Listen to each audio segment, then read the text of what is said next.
We're at the Louis Miller Museum interviewing veterans as part of our military series. Would you please tell us your name?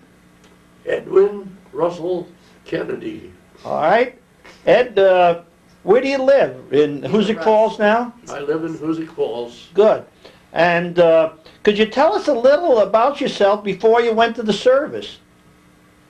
Where you went to college and where well, you grew up. I was working for Shell Oil Company when I was called up as a reserve officer and sent to war. I see you were in the reserves. I was in the reserves. I see, and you were an officer. All right. Now, when they sent you away, when they called you up, where did you go? You know? Sent me to China. They would send you to China. Yeah. I see. And what was your job in China? Well, I was more or less searching around, finding where the military could be of benefit to the Chinese. I was sort of scouting around, trying to find out what was needed and what the military might be able to do, and so on and so on. I see. What was your rank? I was a colonel. You were a colonel? In the Air Force. Wow, that's high. Well, you're the highest one we've had so far. Well, I've been in the ROTC, and I just stuck with it. And I see. What did you take up in college? What did you study in college? I was a chemical engineer. A chemical engineer. No. So you must have been a little older when you went into service than the guys I'm interviewing that were 18. I've forgotten precisely, but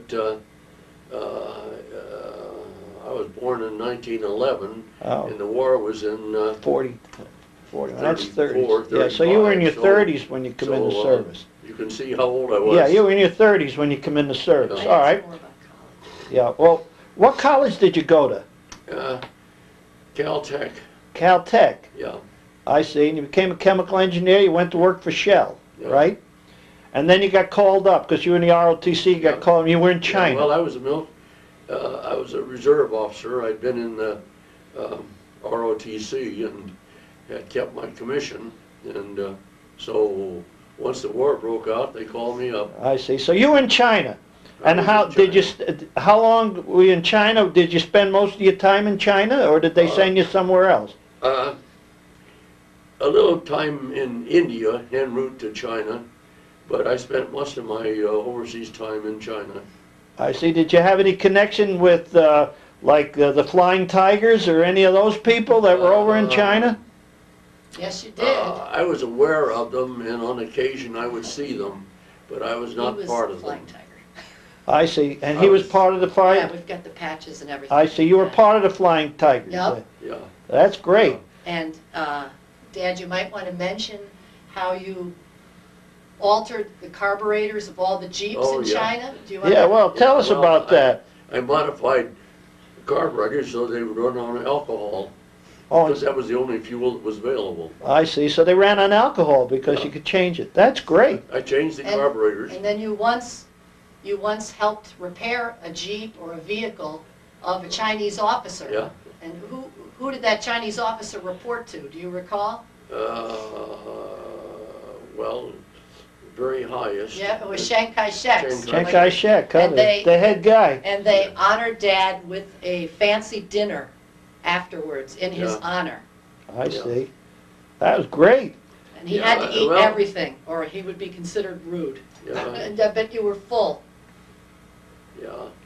All right, and then there you were in China, and then anything else that you'd like to say about China, or?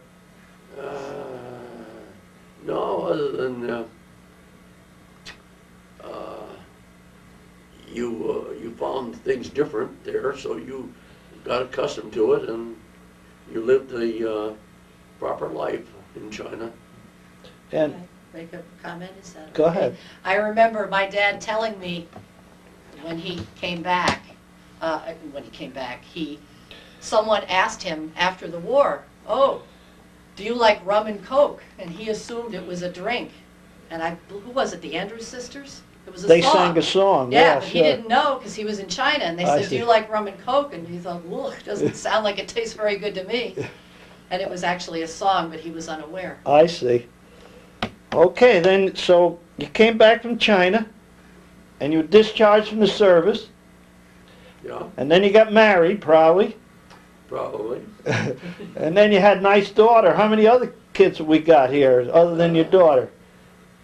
I'm afraid it's only two, a boy and a girl. A That's boy? the second marriage, Dad. You had a first marriage, there's Virginia and Nancy Yeah, from the first marriage, and he was Yeah. married during World War II. Oh, he was married when he was over in China. Right, his first two children are ages, let's see, I'm 46, 56 and 58. I see. And then he got married again after the war, Right, and then and you then there's and... myself and my younger brother. I see. All right, and then who'd you go to work for after you got out of the service? Shell Oil Company. You went back to Shell. Yeah, I left them when I went overseas, and they welcomed me back. Yep. All right, and then you worked many years for Shell. Yes, until I reached the retirement age. I see. And what did you do for Shell? Do you know? Well, It's petroleum Mainly, type things, right? what year? Petroleum and gasoline Oh, type sure. things. Well, I was involved with petroleum products and their distribution and various things like that. Yep, and then you moved on to the Port Authority in New York City, Yeah, located at the World Trade Center. yeah.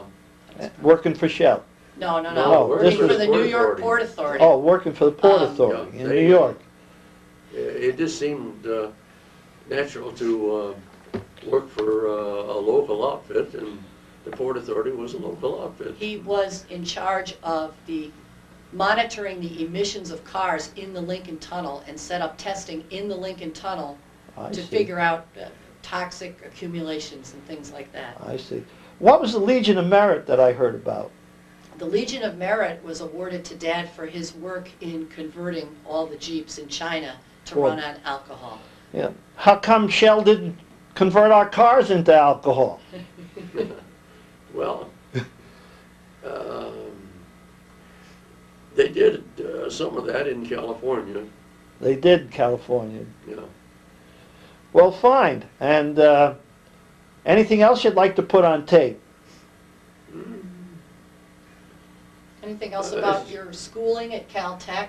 What year? I believe that your schooling at Caltech is significant because you received all three of your degrees in the same place. Yeah, yeah. You want to talk about that a little bit? Well, What your degrees were in?